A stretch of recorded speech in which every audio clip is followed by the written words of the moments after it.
బాబాసాహెబ్ అంబేద్కర్ జయంతి అయిపోయింది. ఎప్పుడు ఏ డేటు అయిపోయింది? అందరి కార్యక్రమాలు చేసేసారు. కానీ భారతీయ జనతా పార్టీ ఈరోజు చేయాల్సిన అవసరం వచ్చింది.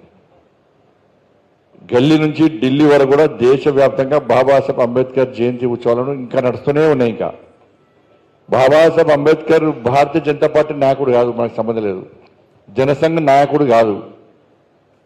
కానీ అయినప్పుడు కూడా భారతీయ జనతా పార్టీ దేశవ్యాప్తంగా ఈ వారోత్సవాలు జరపడంలో కారణమైంది.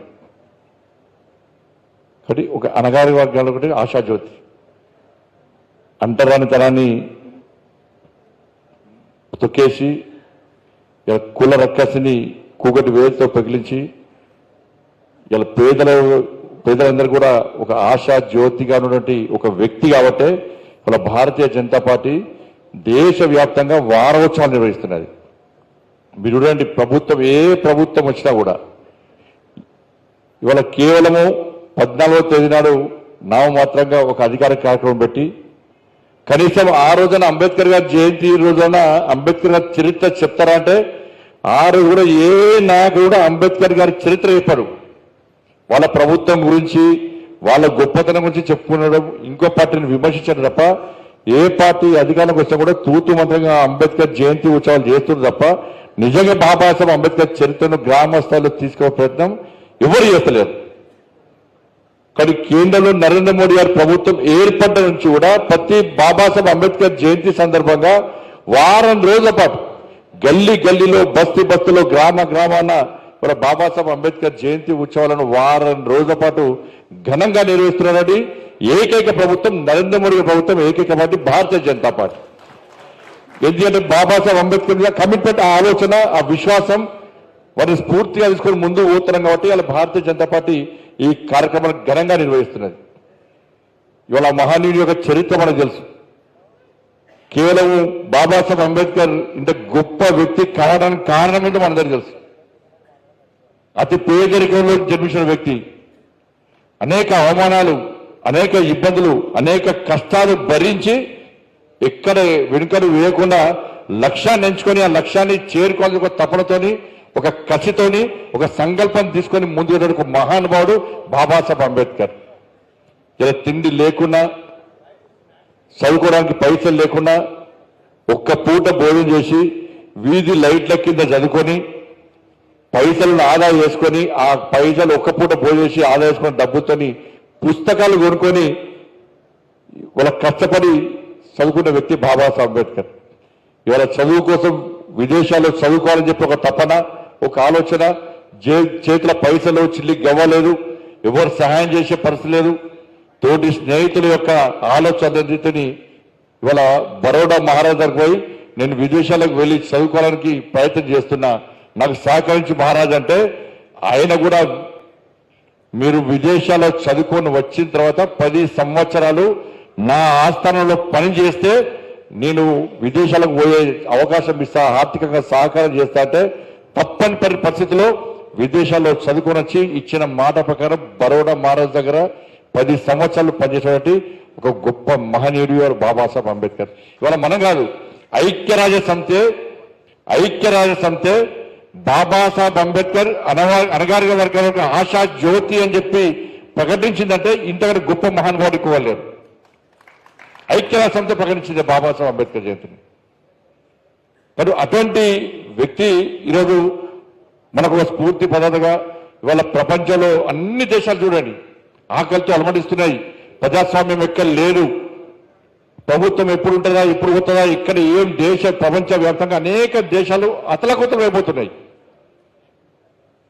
కానీ ఇవాళ ప్రజాస్వామ్యాన్ని నమ్ముకునే దేశం, బాబాసాహెబ్ అంబేద్కర్ స్ఫూర్తి తెలుసుకునే భారతీయులు ఉన్నటువంటి భారతదేశంలో ప్రజాస్వామ్యం ఉంది కాబట్టే ఈ రోజు మనందరం కూడా ఇలా సుఖ సంతోషాలతో బతుకుతున్నామంటే అది బాబాసాహెబ్ అంబేద్కర్ యొక్క కృషి, బాబాసాహెబ్ అంబేద్కర్ ఇచ్చినటువంటి ఆ రాజ్యాంగం వల్లనే ఈరోజు భారతదేశం ఇంత శక్తివంతంగా ప్రపంచంలో భారతీయులు తలెత్తుకొని తిరిగే పరిస్థితి అంటే మనకి ఇలా బాబాసాహెబ్ అంబేద్కర్ భిక్ష తప్ప వేరే కాని విషయాన్ని మనం గుర్తుంచుకోవాల్సిన అవసరం ఉంది. కాబట్టి అటువంటి మహానుభావుడు కాబట్టి ఇవాళ మనం ఆయన స్ఫూర్తి కలుసుకొని ముందుకు పోతున్నాం.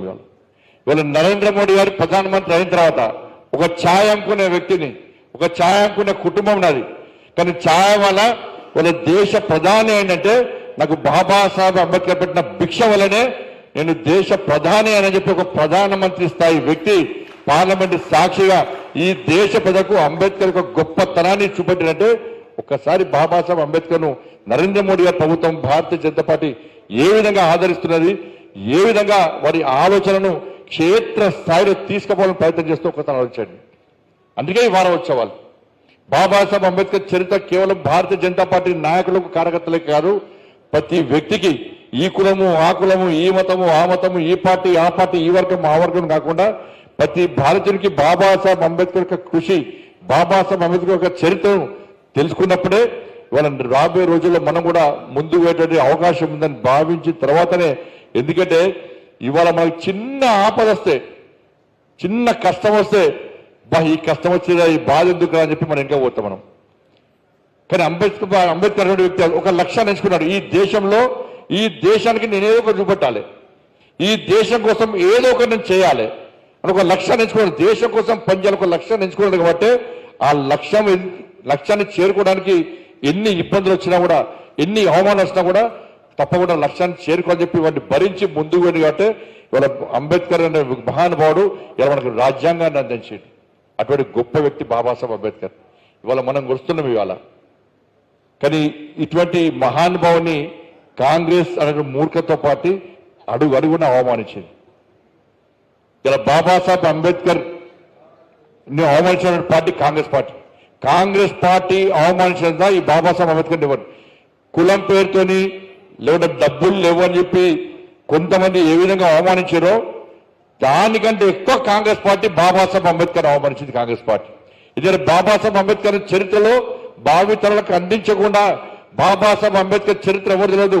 కేవలము గాంధీ కుటుంబం, డూప్లికేట్ గాంధీ కుటుంబం, మా కుటుంబ చరిత్ర మాత్రమే దేశ ప్రజలకు తెలియాలని చెప్పి ఒక కుట్రతోని బాబాసాహెబ్ అంబేద్కర్ చరిత్రను తెరమరుగు చేసే ప్రయత్నం కాంగ్రెస్ పార్టీ చేసింది.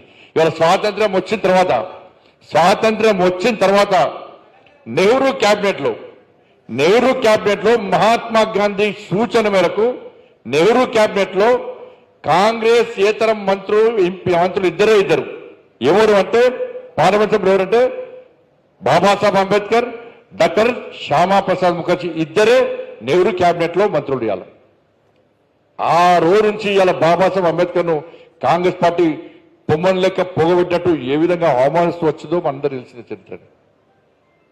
ఇవాళ మహిళలకు సమాన హక్కులు ఉండాలి, ఆస్తిలో సమాన హక్కు ఉండాలి, విడాకులు తీసుకునే అవకాశం కూడా మహిళలకు ఉండాలి, ఒక్కరే భార్య ఉండాలి, మహిళల హక్కులను కాపాడాలి, మహిళలు సమాజంలో తలెత్తుకొని తిరగాలని చెప్పి అణగారిన వర్గాల కోసం ఏ విధంగా తాపత్రపడ్డాడో మహిళల కోసం కూడా అవి తాపత్రం.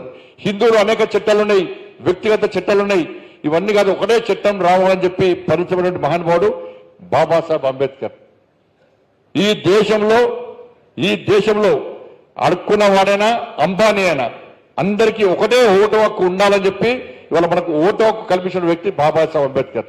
మీరు ఓటును ఉపయోగించుకొని చైతన్యవంతులు అవుతారో, ప్రశ్నించే వాళ్ళు అవుతారో, ఓటును అమ్ముకొని బానిసలు అవుతారో అని చెప్పి ఇలా కరాఖండిగా చెప్పి ఓటు యొక్క విలువను మనకు తెలిపిన వ్యక్తి బాబాసాహెబ్ అంబేద్కర్. ఇట్లా అనేక అంశాల మీద బాబాసాహెబ్ అంబేద్కర్ ప్రశ్నిస్తూ వస్తుంటే వాళ్ళ దేశ విభజనను వ్యతిరేకించిన బాబాసాహెబ్ అంబేద్కర్. 370 ఆర్టికల్ను వ్యతిరేకించిన వ్యక్తి బాబాసాహెబ్ అంబేద్కర్. దేశాన్ని విభజించే ప్రసక్తి లేదు, దేశం కలిసి ఉండాలి, అఖండ భారత్ ఉండాలని చెప్పి పరితపించిన వ్యక్తి బాబాసాహెబ్ అంబేద్కర్. ఇవన్నీ ప్రశ్నిస్తున్న క్రమంలోనే కాంగ్రెస్ పార్టీ అనేక అవమానాలు పెట్టినప్పుడు తట్టుకోలేక ఇవాళ రాజీనామా చేసి బయటకు వచ్చిన వ్యక్తి అంబేద్కర్. నాకు పదవులు ముఖ్యం కాదు, ఈ పదవులు శాశ్వతం కాదు, నా దేశం ముఖ్యం, నేను ఎంచుకున్న లక్ష్యం ముఖ్యం, ఈ పేద ప్రజలు ముఖ్యము, ఈ దేశాన్ని కాపాడడం ముఖ్యమని భావించే నెహ్రూ ఆగడం తట్టుకోలేక, నెహ్రూ విధానాలు నచ్చక ఇవాళ రాజీనామా చేసి బయటకు వచ్చిన వ్యక్తి, పదవీ త్యాగం చేసిన వ్యక్తి బాబాసాహెబ్ అంబేద్కర్. ఇలా 1952లో అంబేద్కర్ గారు పోటీ చేస్తే కాంగ్రెస్ పార్టీ ఎంత మూర్ఖత్వం అంటే ఇవాళ బాగా చెప్తారు. ఇవాళ జయంతి సందర్భంగా మేము ఇది చేస్తాం, అది చేస్తాం కాంగ్రెస్ పార్టీ చెప్పుకుంటారు. కాంగ్రెస్ పార్టీ నాయకులందరూ ఊకదప్పుడు ఉపన్యాసం ఇస్తున్నారు. ఇలా భారతీయ జనతా పార్టీ అడిగే ప్రశ్నలకి కాంగ్రెస్ పార్టీ సమాధానం చెప్పాలి. అంబేద్కర్ గారిని అవమానించింది కాంగ్రెస్ పార్టీ కాదని చెప్పాలి ఇవాళ. 1952లో అంబేద్కర్ గారు పార్లమెంట్ సభ్యునిగా పోటీ చేస్తే వాళ్ళ నెహ్రూ గారు అంబేద్కర్ గారు వ్యతిరేకంగా ప్రచారం చేసి కమ్యూనిస్టులతో కలిసి అంబేద్కర్ గారిని ఓడగొట్టిన పార్టీ కాంగ్రెస్ పార్టీ.